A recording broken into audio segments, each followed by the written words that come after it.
Before we talked about that there are these different caricatures of teams. You know, you are a team somewhere here. Some of the things you know you can do pretty well, and some of the things you are still learning, and some of the things are potentially maybe never achievable for the team. You have to make that assessment, and I think it's very important to know, you know, where your team is at, where do you want to go, and then what is the next achievable state, and then you work with that. So you sort of work with, you know, what is possible for you to get better at. You don't start to right away be the best team in the world. That you start to be better at sort of next logical thing, and then you work hard with that. And then only when you have gotten good at that, then you go to the next thing. So it's relevant to be reflective about where you're at. So, you know, if you sort of think about it, you just divide teams into three. There are some teams that are on beginner level, some teams on intermediate, and some that are on top level. And the things that these teams should be doing are different at their trainings, at their practice tournaments, at their tournaments. So here are just some of my thoughts. So if you are a team that is more on the beginner level, then what is really, really important, and that you should be spending on like almost all of your time, is improving individual skills of the players. Because without that, like all the tactics and all the other stuff, it doesn't really matter. Like if you don't know, if your team doesn't know well how to throw, then you shouldn't talk about, you know, whether you play this offensive structure or that offensive structure. You should just be using the time to learn to throw. So working on throwing, you know, all the throws, backhands, forehands, of course, indoor, hammers, blades, scoobers as well. Right? Work on those 5 throws, you know, make them really, really good. Because that is where you get the most improvement from the time you invest into getting better. Catching, work on catching. How do you actually attack the disc? Work on attacking the disc. As a new player, you don't realize that you have to run 100% towards the disc. You need to learn that. Somebody needs to tell you that. Then you need to practice that. So if you are in the beginner level team, you know, have those drills where you really work hard running towards the disc and still trying to catch it. It's really hard. It requires a lot of learning for you to do. Catching with one hand, catching with your non-dominant hand, catching low, catching up, a lot of different ways catching. So a lot of focus on that. Different, like cutting. So, well, you know, what are the good characteristics of a cut, right? That you run full speed. When you're in the beginner level team, maybe not everyone runs full speed. They run sort of almost full speed. No, it needs to be full speed. That's how you cut. You need to practice that. You need to have drills for that. How do you cut? You cut in straight lines. How do you change direction? You do sharp angles. Like a lot of small individual things that really you need to learn in the beginning as individual players. Then timing. Timing is already quite a tough one, but it's still an individual skill. You know, you need to sort of understand what's going to happen. Somebody's about to catch the disc, and then you need to time your catch that way. Basic positioning in defense. You know, that is that see your defender and see the disc. You know, you do drills, practice that. Marking. You know, take away something, take away low throws outdoor, put some pressure on the round breaks indoor. And in terms of offensive and defensive tactics and structures, like spend as little time on that as possible. You know, just choose one offensive structure and play that when you're on that level. Just say, okay, we're going to play a 3-person horizontal stack or 3-person vertical stack, and then just play that. Like don't try to play a lot of different ways. Instead, practice getting everyone better at individual skills. And then how you want to increase improvement pace is that you actually play a lot of small-sided games. Okay, you play like even 5-on-5 is too many people. Okay, play 3-on-3. Play a lot of 3-on-3, because when you play 3-on-3, then one player has a disc and 2 people need to cut. So otherwise, what will happen is that you will have some people who touch the disc a lot, and some people who catch it much less, and your team is not going to grow really at a pace that it could. So if you play 3-on-3, then everyone gets involved so much, and they're right away in the spotlight. And you can right away have, you know, the more advanced players like trying to give feedback and improving, saying, hey, this is what we like in this situation, and so on. So use a lot of small-sided games. They are really, really good because everyone needs to be involved. They are good because you can actually have some people maybe resting, so you can have intensity higher and all of that. So a lot of mini. Any comments, questions on this level?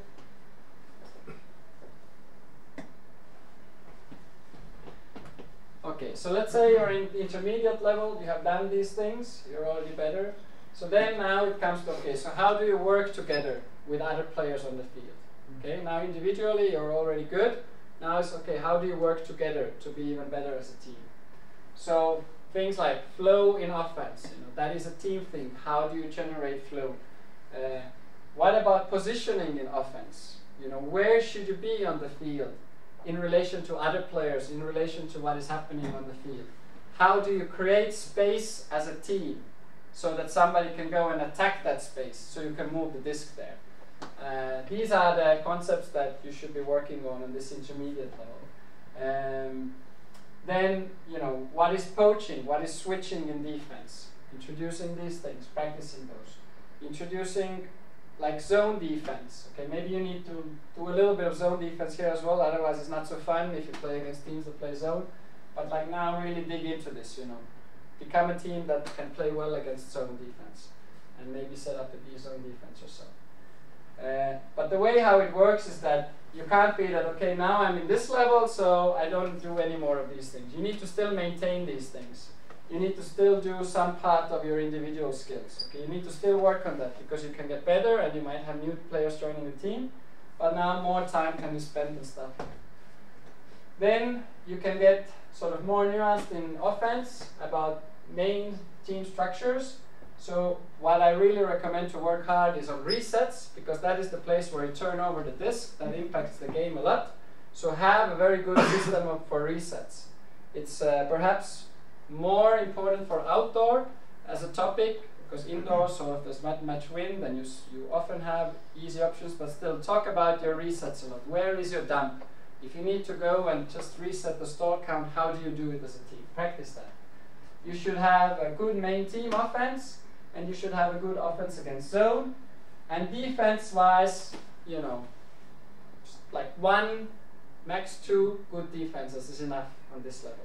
Okay, rather work on some of the stuff here than, you know, coming up with a third different defense for your team.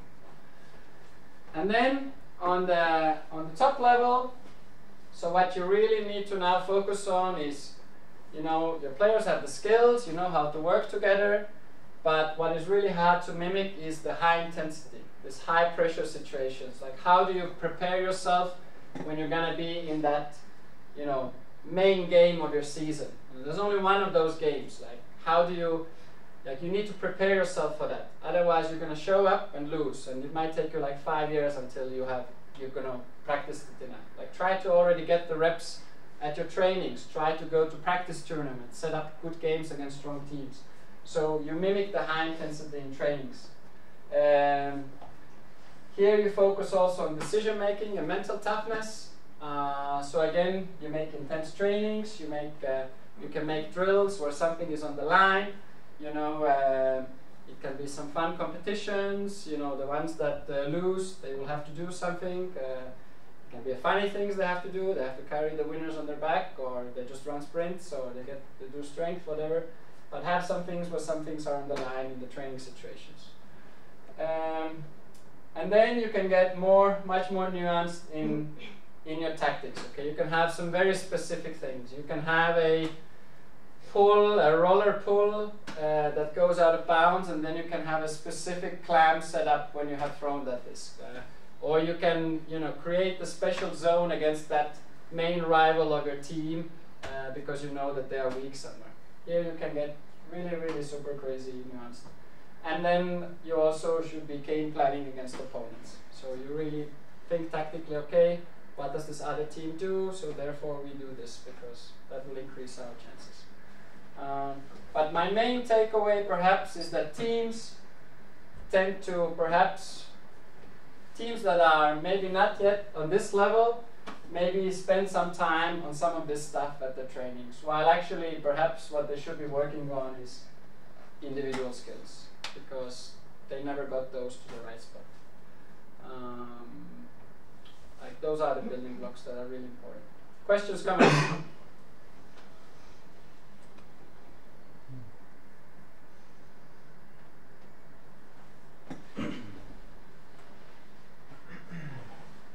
So if you are someone who wants your team to do well, maybe you're a leader in your team, maybe you're in the coaching group of your team, or you're just a player, then try to be yourself. Like try to behave yourself in a way that you would like that team to behave, that you aspire. You want to be better at something. Try to make sure you behave that, right? If you want the training start on time, make sure that you are there always on time. If you want people to do running, make sure you do all the running. If you want people to do strength, make sure you do that. If you want people to have focus in the trainings, make sure you are always focused in trainings. So be the example. Like that will drive the team forward if you have a lot of these people.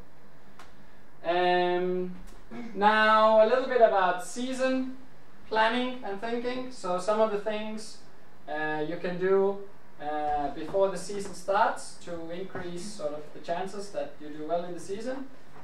So in your leadership group or main player group or whatnot, try some of these things. So align with the key players. What is the goal that you're going for? So what's going to be the target for the season? And then align on that with the team. If possible, then have a coaching group. Where a lot of things can be discussed and move forward. So it's not just who's going to coach today, but there's actually a coaching group. They have already made a plan beforehand, and every session is well used. Align with the players on the goals and expected commitment. This can be hard because you can have players in the team that somebody wants one thing and somebody wants completely another. So if you have aligned before the season and sort of agreed that okay, this season we try to do that, then less people end up being not satisfied and more people happy about the process, because you sort of agreed that for this season we try to do it in this way. And then also from the coaching team's perspective, then you can sort of say that, hey, remember we agreed that this season we're gonna do X and Y, so let's do it. It seems that we are not really doing it, so let's pick it up. Make sure your season is, if you have a coaching group and you have the resources, make sure your season is well planned in advance. All the important things are in the calendar. They are communicated, because that means that more players are gonna end up showing up at that practice weekend or that tournament that you're going, and nobody's going on a skiing trip or something like that. So have a season calendar, put all the important things there, communicate it, get people to sign up. In the coaching group, agree, like what are you going for tactically? Like make some choices, so what are we trying to achieve this season? And then, from that you can start to plan your trainings, and then you see how it goes and adjust on the way. But have a plan for the season, and have a playbook if you can. Plan your trainings, more specifically, what are the main topics? You can do that in advance, even before the season, including the physical preparation. Is your team going to do any extra physical? When are they doing? What are they doing? How much are they doing? And then also try to think how you can involve the players in your team to a lot of stuff. It can be very hard if you are sort of pulling the team and everyone else is just a player. So try to find ways how everybody gets to be involved, because people want to be involved. Sometimes they just don't know how to be involved. So offer a lot of different options, and in some ways you'll find that almost everyone can contribute somehow to your team's success. So just find what this player really likes to do or is really good at, and then they can be responsible for that small piece, and then you have a lot of people responsible for a lot of small pieces. Everyone is more involved and more things get done. So that's a nice one. So any questions about the before the season part or comments?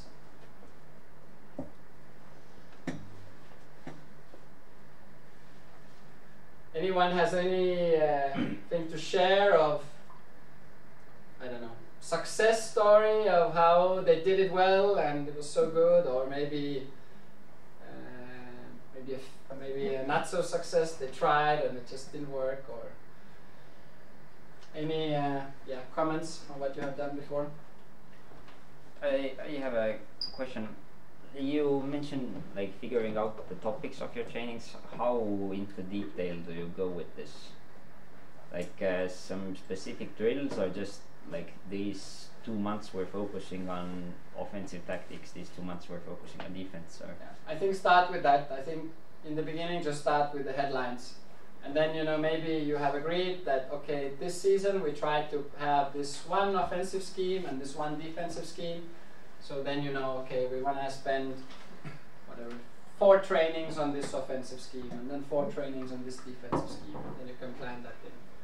Because that also gives you a reality check of, so how much can you actually do in the season? Because otherwise you might think that you can do all of these things, and if you don't plan it in, then you only realize halfway in that of course you cannot, because there's actually only so few trainings in a week or in the season. So it helps to be more realistic on what you can achieve and what not.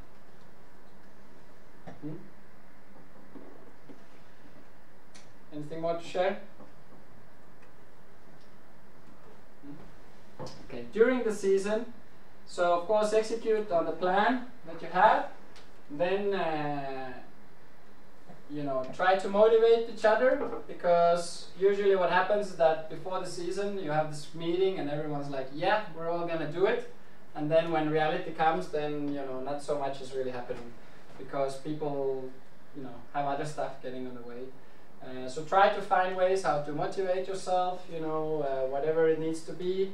A lot of social events, or you know, you share a lot of training videos, or whatever makes sense for your team. But try to think how you can keep yourselves motivated and engaged, and also, you know, in a good way, pull those a little bit higher who are, you know, lacking on committing to what they promised that they would, and seeing, you know, is there maybe something that they need help with to push a little harder at trainings. If you are really good, then you will have player feedback sessions. That takes a lot of time from the coaching team, but I mean, it's what makes sense. I mean, this is what should happen at your normal everyday workplace. You probably, or at least you should, have some kind of feedback sessions with your manager or your colleagues. It can be really, really useful, of course, as long as the player themselves wants those sessions. But it takes a lot of resources from the coaching team, so it's a big commitment, but if you can pull it off, that's super. Using film from trainings and games is a really big one. It's just really, really useful to look how you play, to highlight some things, how a team plays. It can make a huge difference to how you improve. So if you have a chance to have access to video of your games, or to film themselves, or the same for trainings, and you have somebody in your team who is happy to analyze them and then share the info, then that's really good stuff. Meet in the coaching group often in the season and discuss how it's going. It's probably not going exactly as you planned, so try to adjust on the way. Maybe you have figured out that this tactics doesn't work, just throw it in the garbage bin, or maybe you know that, okay, we need to work much more with this and we need to change our training plan, or whatever comes along your way. Make sure you adjust. Yes, align the stuff, as I said. Okay, anything here during the season?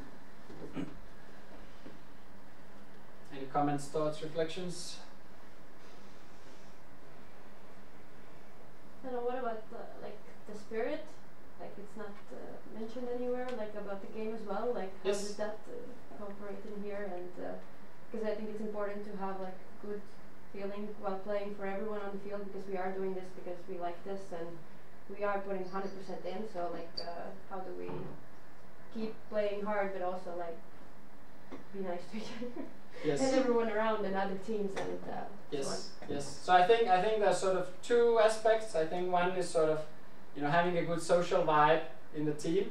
That's very, very important. I mean, that is something that keeps commitment and engagement and, you know, just generally a pleasure from doing that. I think that you should make a conscious effort of trying to, you know, trying to organize stuff that helps with that. You know, it helps. Like often there are some groups of friends who stick together anyway, but there's always people who are somehow a bit outside of those very strong core groups, and it really helps if you have sort of a lot of team activities where you invite the whole team, you plan, you know, you have a team dinner, you have your team fun day, you have your team something, or if you have a training day, then it's not just frisbee, but there's also a fun element to that.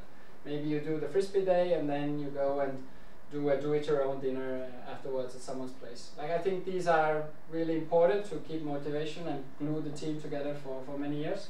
And then the other aspect is the spirit part, like, you know, spirit of the game in Ultimate and on the field.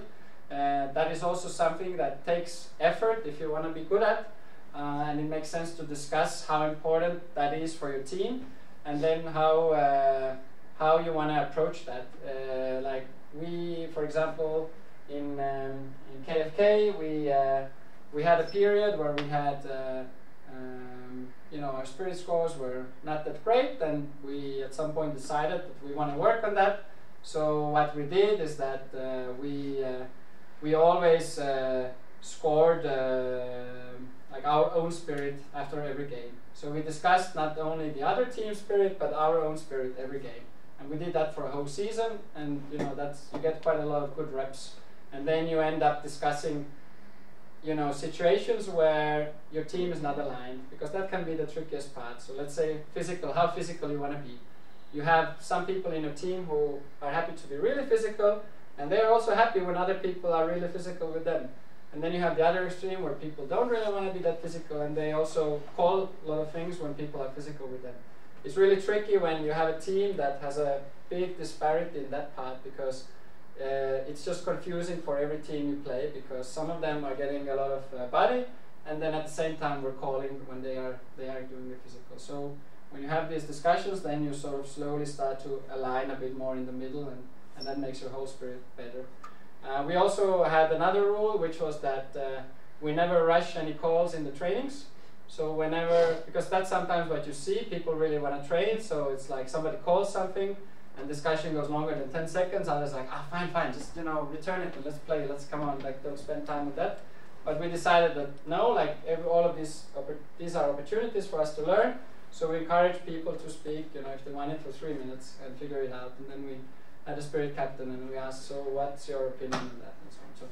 So you can really make a conscious effort on knowing the rules better and knowing the spirit better, and being a better spirited team. But you should have a buy-in for that process before you put too much resource to that, because otherwise it can frustrate some players potentially. How did you incorporate film, like, in your clubs? Did you watch it together, or as you said, like, somebody did the analysis and everybody watched it on their own, or? So, like, I would say the highest level that we achieved is that we had this video camera. So that's a camera that films by itself.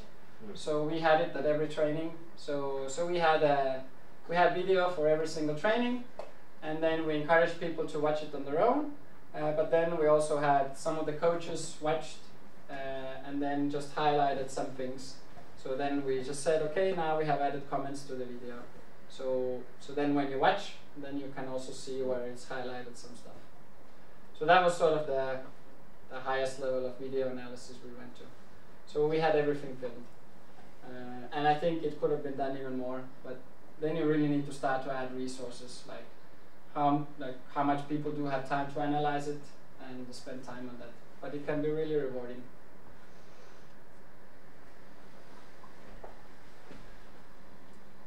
So after the season, make sure you celebrate the season with the team. Make also sure you celebrate with the coaching group, because you will probably work the hardest on all the extra stuff. So it's totally fine to have an extra night off with the coaching group, especially. Have some reflection with the team. How did the season go? Where do you want to go? What did you learn? And make sure that you set up, you know, your team, your club for future. So don't just say, okay, now I'm just so tired from the season, I will go, to Canary Islands. But instead, like, think, okay, so make sure you have sort of set things in motion. So if you are stepping out of the coaching team, who's going to be in the new coaching team, and so on. So make sure there's continuity to the next season. That is also your responsibility, or it should be. And then, of course, do this. Be the example. Then tactics-wise, I've already highlighted this, but I have learned this over the years that there isn't necessarily like best tactics as such, and then you just try to teach the best tactics to your team. You really need to think of who the players are, who you have, what are their strengths and weaknesses, and then choose the tactics based on that. That makes it so much better and easier for you. You should be aware of different tactics and think what players do you have to work with, and then choose the right things for them. I have some examples. Let's say with KFK, like one of the things we played outdoors a lot was we tried to play side stack, because I don't know, it was year 2016 and Revolver played side stack in US, and then nobody played side stack in Europe, so we were like super excited. We're like, okay, now we're going to play side stack in Europe. And then we played side stack for 3 years, and it was really difficult. And in the end, like, we had just the O-line who was really good at playing side stack, but then D-line never got really good at playing side stack, and our D had really hard time ever. They got a lot of turnovers, but they had a really hard time scoring because they were forced into this offensive setup that they were really not good. Like, their player types were different. So then we at some point decided not to play side stack and play horizontal stack instead, which has clearly been the better choice for those players. So it can be some, you learn, you do it and you learn, but try to think already in advance as much as you can on this, because it can make a good difference. In your tactics, when you think about what to spend time on, the 90% of your time on should go on structures, and very little time should go on set plays. Like, set plays are, most of the time on the field you don't play set plays. Most of the time you're doing something else. So make sure that you spend the time practicing that something else. How your offense generally runs, how your 3-person vertical stack indoor generally runs, how your 3-person horizontal stack generally runs. And then the set plays are a cherry on top. Trainings. I recommend very intense trainings, because that's how you mimic the intensity at the tournaments. So how do you create intense trainings? You always start on time, because then you spend the whole time you have for the training. If you have 90 minutes for your indoor training, but your training starts 15 minutes in, then you have only 75 minutes left. Like, there's no reason to just give that away, just because that's how it is, that people show up and they start to put on clothes, and then they start lazy throwing, and then you start the training later. Start your training on time. All of that stuff should happen before. People should put on clothes. People, here, like, if you do in the SAFU, you can already do your warm-up even before the training if you want to, for example, right? You could actually go in the hall at 8:00 and do something, I think, if you're allowed to use this thing. Plan your trainings well, so there's no downtime. So, make sure that when you are a coach that's responsible for this training, you have, okay, these are the things that I'm going to do. So, like, you don't start to come up on the spot. So what should we do next? Let's do this drill. Like, have a good plan, and more detail, the better. If you can do things, cones in the right place already, when you are the only coach, don't set up the field, ask Lauri to set up the field, like delegate some stuff, then you can make it even faster. Play a lot of mini. This is how you increase intensity. It's really hard to play mini because there's so few of you. You can't just rest in a stack. And there's two ways how you increase intensity. One is that a lot of you are playing, so if there's 6 of you, you can play 3 and 3. If there's 8 of you, you can play 4 and 4. But if there's 12 of you, you can have 2 fields playing 3 and 3, and so on. And then the other way how to do it is that there's still 12 of you, but you only have 1 field, 3 and 3, and then you ask active sideline. So then you actually create this competition environment, right? You actually have few people playing, and then the sideline who's like yelling and giving information and all of that. That can be like a really high intense setup that you can do in your trainings that really mimics well what can be at a competition. Film, talked about film, do film. Yes, then there were a few questions about training, how to create focus at trainings. So I've already mentioned some things. Plan them out, like make sure your training is planned well beforehand. Then people don't have time to get unfocused. There's no sort of long breaks where they get unfocused. They're just going from one activity to another, whatever you are directing them as a coach. Align expectations, before the season or in the season. So how do we want to be in the trainings?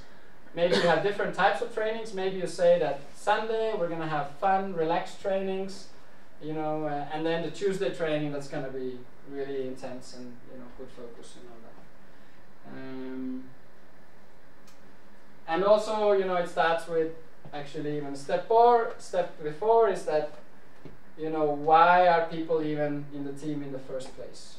Right? The people that are there just to have fun, by being relaxed and not really playing very hard,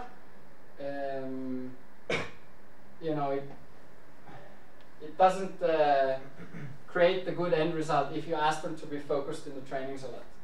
Because either you get frustrated or they get frustrated, and one of you at some point will probably leave. So that was that. How to train competitiveness. I've also talked about that.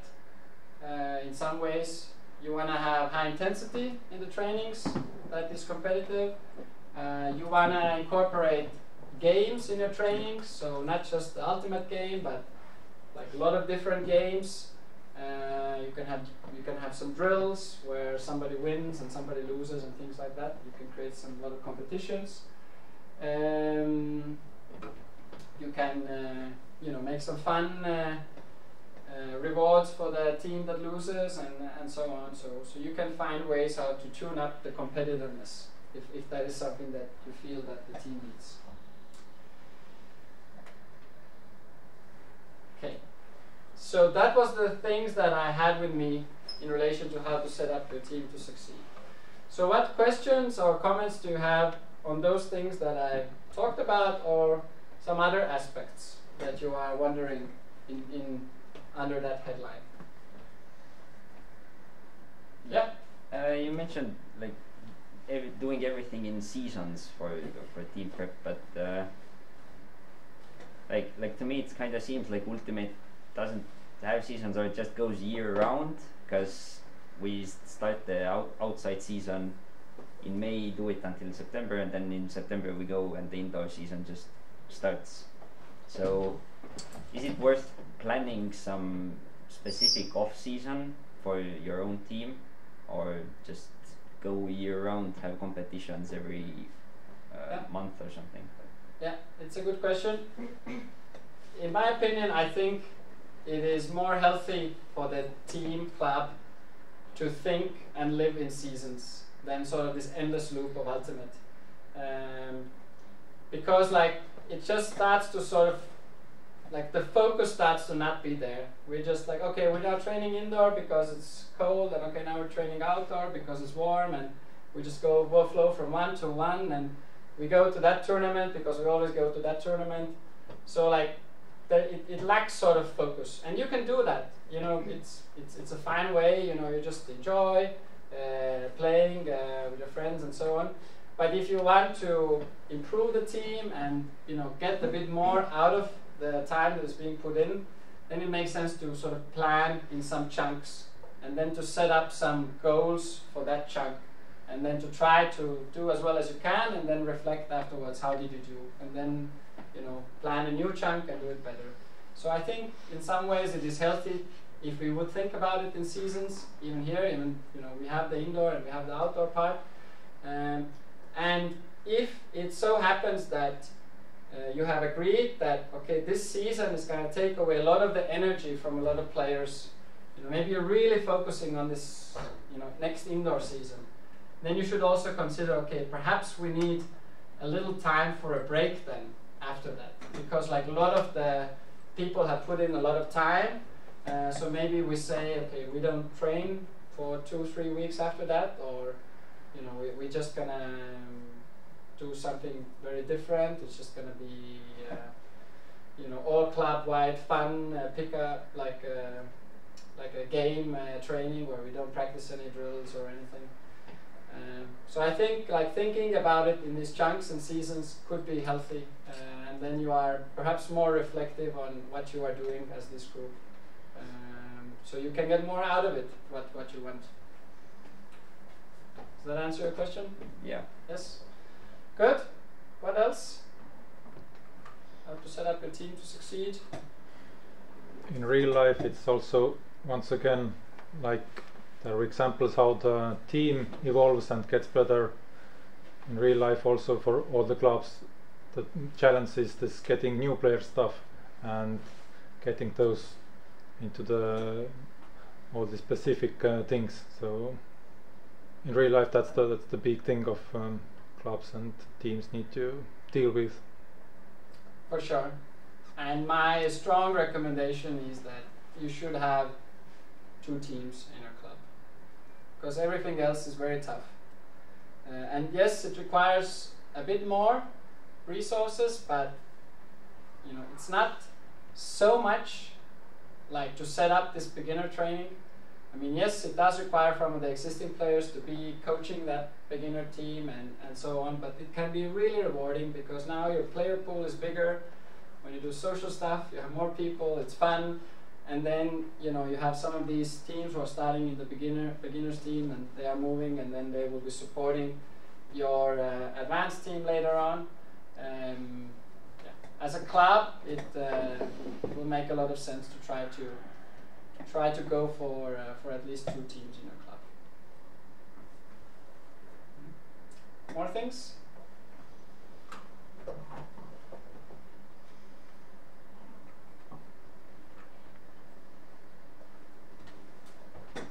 Then in general, about all of today, do you have any questions? Something that you thought about, something we did 5 hours ago, and you have a question now?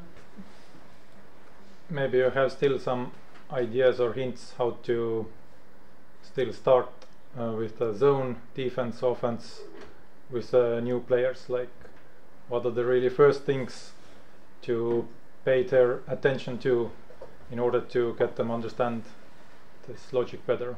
Yeah. So I think that my first recommendation would be to not start with zone for them for quite a while, as long as you can afford to. But if you need to bring them to a tournament and zone is being played, then you sort of need to give them a little guidance.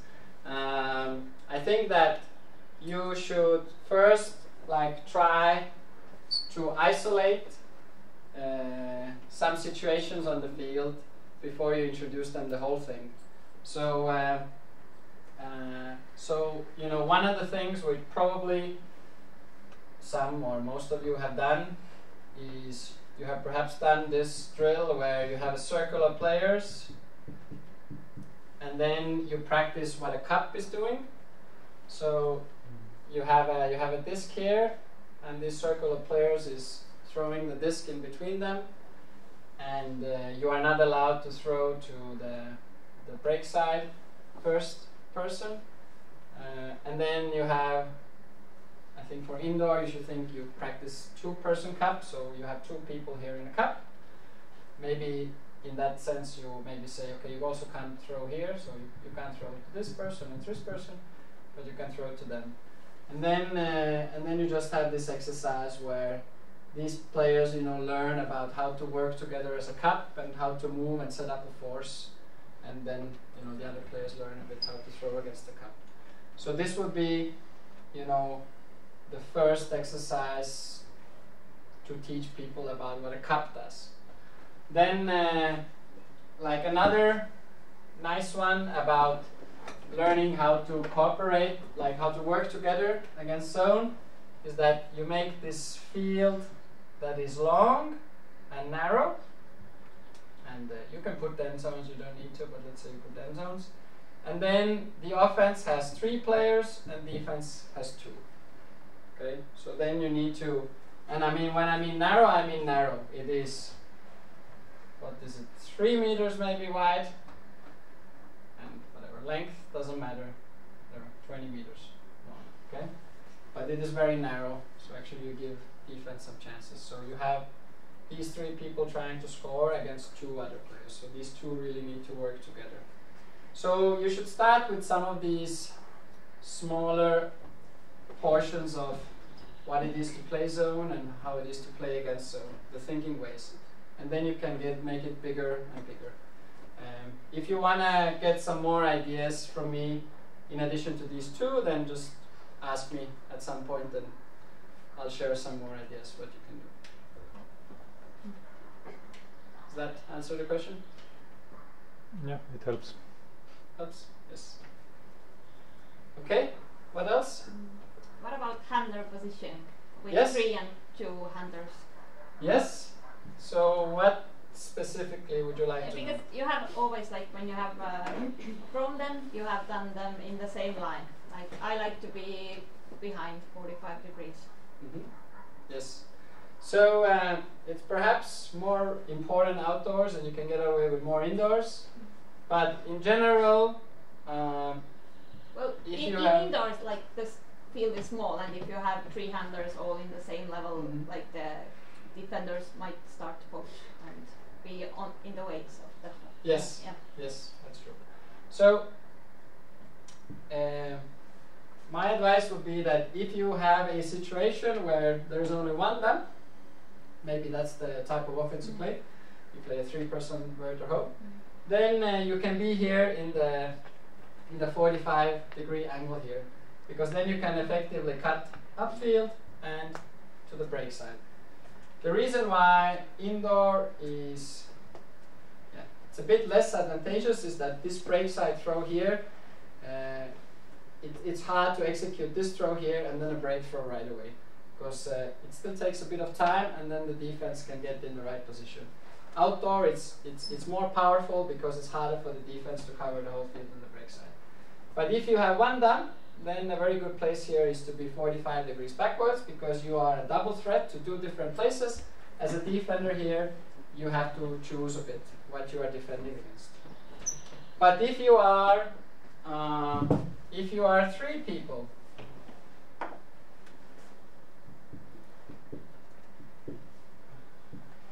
and if you want to go here in the 45-degree backwards, the problem comes that for this cut, you start to have here a defender and an offense player in the way. So it's not so easy to do that. So therefore, when it has been 3, then, I think it's more advantageous to sort of be on the same line. And if you are worried about the players poaching, I would say, like, just use it. Just throw it there. Give and go that way. Like, make the disc move. If the other team likes to poach, I think if you move the disc fast enough, you will be at an advantage. Right? I can see we have run out of the time. So let's say one more question, comment is allowed, if anyone has. When's the next event? I do plan to do more events. So my thinking is that I would like to do it in a couple of months' time, when I have figured out the day I have time and figured out the place where to do it, and I give myself enough time to put together the material. So in a couple of months' time. Right. So the last thing that I would like you to do is to give this session, so the whole thing, so you know, where we were, how was, you know, the setup, what I talked about, and so on.